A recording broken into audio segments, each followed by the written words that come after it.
حضرت ابو ہریرہ رضی اللہ عنہ سے مروی ہے،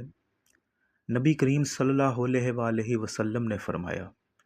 جن مسلمان ماں باپ کے 3 نابالغ بچے فوت ہو جائیں، اللہ تعالیٰ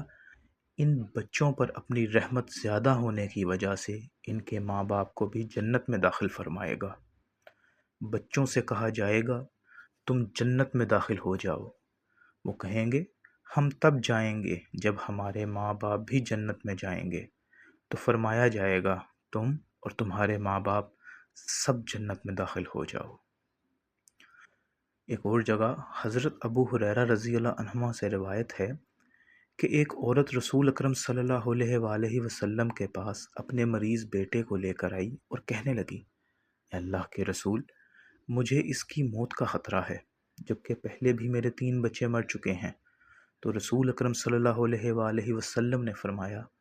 تو نے آگ سے بچنے کے لیے مضبوط رکاوٹ تیار